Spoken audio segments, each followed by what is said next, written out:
Great. I hit play here. Does it play? It just green.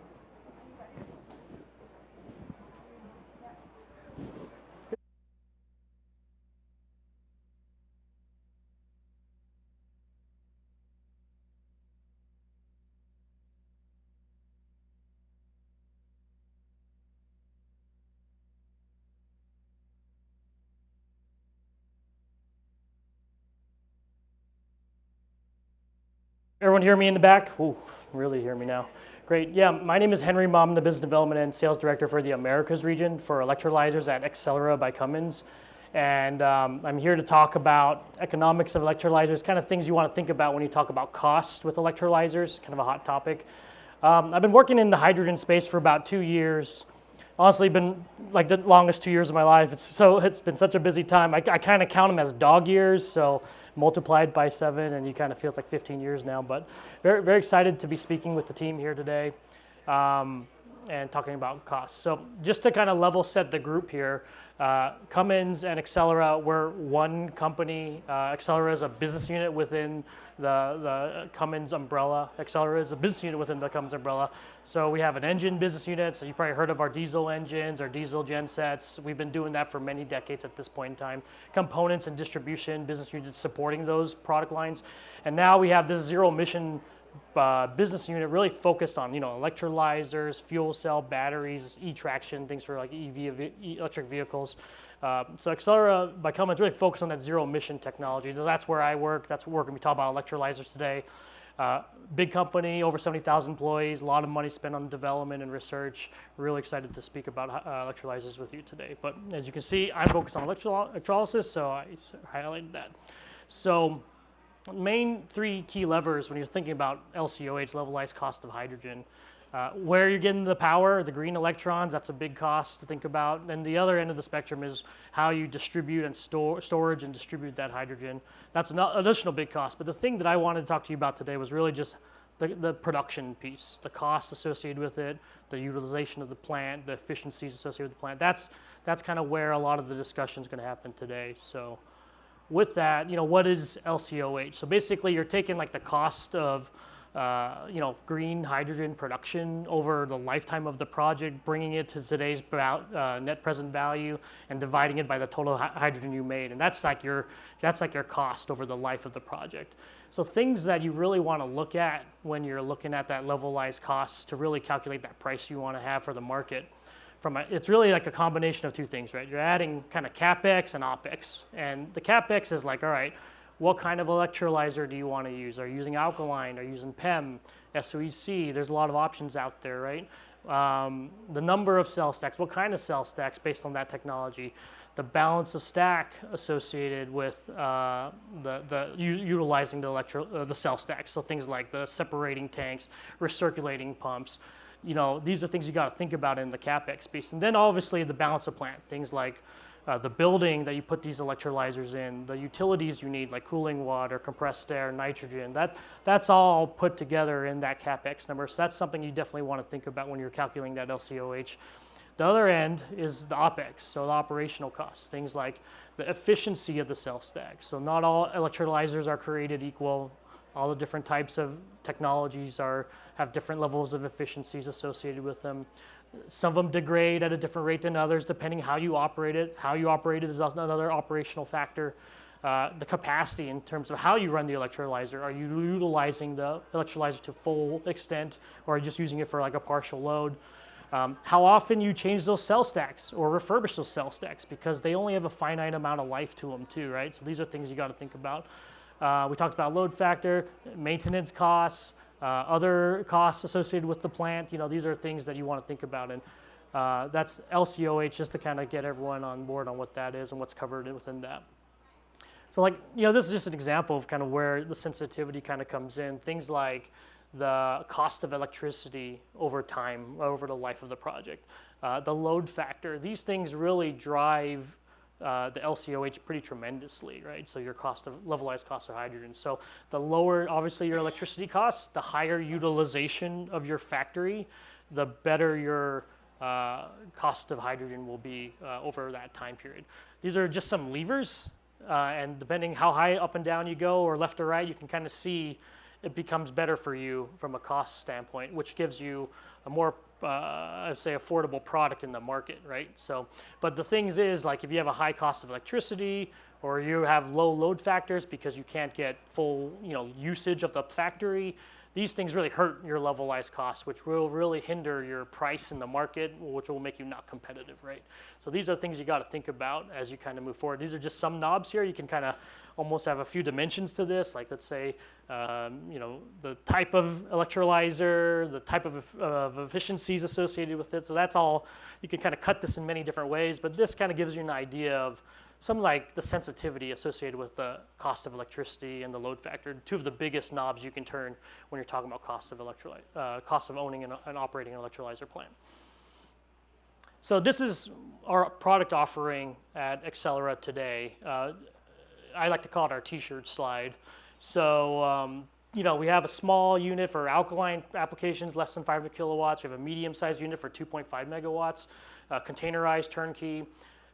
We have indoor units called the Hylizer 1000, which punches out 2,000 kgs a day. And then we are developing a new product called the Hylizer 5000, which is a 25 megawatt electrolyzer block that can produce up to 10 tons a day that we're developing right now. So I did want to really focus on the Hylizer 1000 and kind of deep dive a little bit into that product line, that plant, and kind of show you what's involved with that. So you can kind of see the cell stack here, and what I highlighted in green is our cell stack module. There are two of our 2.5 megawatt cell stacks sitting in there. That's about 40, depending on your project, and this speaks to most electrolyzer projects, 40 to 60% of your costs is really tied to those cell stacks. So we have two of them sitting in that little containerized unit there. And then the next big cost is the rest of the, we call it balance of stack. Things like your separating tanks for hydrogen and oxygen. We have polishing skin, recirculating pump. Those are things you got to think about too. Actually the second biggest cost in your electrolyzer plant is really going to be your power supply. Things like your rectifier. Your rectifier, we use an indoor rectifier transformer for this particular system, used for powering and supplying DC power to our cell stacks there. So that's another thing you got to think about. And then the rest of it is that balance of plant, like the cooling water, the purification systems for the hydrogen, the compressed air, the nitrogen. These are all considerations you got to think about. But your biggest drivers for the plant CapEx is really the cell stacks, the power supply, and then the rest after that. So this is, I thought I'd have a bigger screen, but it's a tiny screen. That on the left there, it's kind of like a breakdown of PEM electrolyzer costs. So you can kind of see, today we're really focused on scaling up our PEM technology. You can kind of see that a lot of the cost is in the cell stacks today, about half of it, and then the other half is in the balance of stacks. So things like I mentioned, like the power supply, the separating tanks, recirculating pump. We have a polishing skid in our scope. This was taken from the ARENA report, so it's kind of a publicly shared information, so you can kind of see that. But then, what are those cost reduction opportunities over time? So things that we look at, kind of speak to it. Things like power supply. Historically, a lot of this technology has been using SCR thyristor technology. The next generation of these electrolyzers have been moving towards IGBT, which has advantages from a power factor and harmonic standpoint. So when you talk about a total install cost standpoint, that's something that could be really beneficial when you're talking about these electrolyzer plants. Things like the actual cell stack itself, looking at the membrane, looking at how it's manufactured, looking at the GDL, these kind of components. There's a lot of different people that make it. There's a lot of different options and different solutions in that space. That's definitely a high. I don't know if you can see, but on the right these are the things on the right that say that are high likelihood of making an improvement to reduce costs. The actual water treatment is also something that could be done to improve it. So these are some of the big things that the market is generally looking at. Especially when you start looking at PGM, reducing PGM loading, looking at efficiencies of the cell stack material. These are all things that we're looking at to reduce the overall cost of ownership of this plant, right? So other costs just to kind of consider as we kind of run through this. So site conditions. Where is your site? Is it located in a desert where water is not available? Is it located in a harsh, snowy environment where it's hard to transport out of? If you're tying it to renewables, do you have renewable like wind and sun to kind of power the factory? That's something to think about. You don't want to arbitrarily think about where your site is. The scope of work also is a big cost in terms of the actual electrolyzer. Like, what do you want to be included? Do you just want to buy a cell stack, or do you want to buy the whole package, the whole building? These are things to think about too. Purity is also a big question. Depending on your application, you might not need that pure hydrogen. So there could be definitely a cost savings there where you can utilize gas coming straight out of the stack into your system. So things like if you're blending it, you might not need super pure hydrogen, so you might not need a purification system in your scope of work. So that's a big question we typically ask. And then delivery of your project timing. So when do you need the project? Typically, the sooner it is, the more expensive it is, because we're just rushing to kind of deliver it, and there's expediting costs with suppliers and so on. But as we move on with future projects, if you have projects down the line where there's more space to manufacture it, there's cost considerations there. Something to think about too is supplier, right? And this is where the experience of who you're working with from an electrolyzer vendor standpoint is important. How many reference projects do they have? And not just reference projects, how many operating hours do they have in a commercial scale application at the scale we're talking about today? Megawatts, tens of megawatts. That's definitely important, because that can really, even though there might be variances in the CapEx associated with the supplier, thinking about how you weigh the experience, because there's risk in this, because this is new technology for everyone at this scale, right? So how do you make a decision on that and kind of factor that into your buying process? Also, who you work with from an engineering consulting firm and EPC partnership. We've seen a variety of costs associated with building out the balance of plant.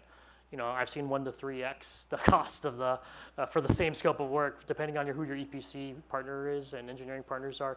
So that's something to definitely think about as well. Bankability, kind of what kind of company you're working with.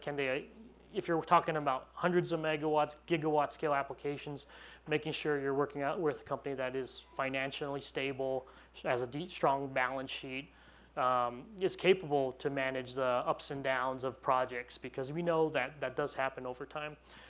Resource availability, how fast can the suppliers scale in terms of manufacturing and engineering?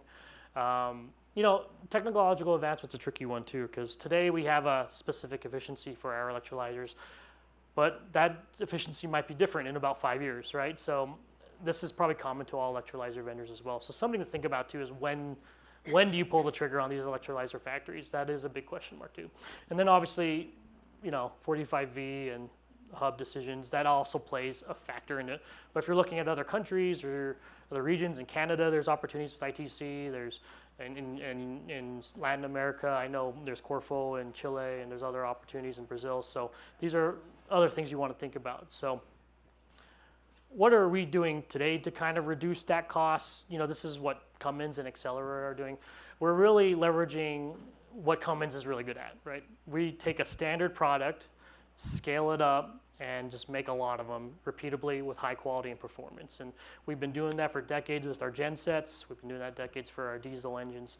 Now that we're doing the zero emission technology work with electrolyzers, fuel cells, batteries, we're going to leverage that experience manufacturing this stuff at our world-class manufacturing facilities, using our automotive manufacturing mindset around it.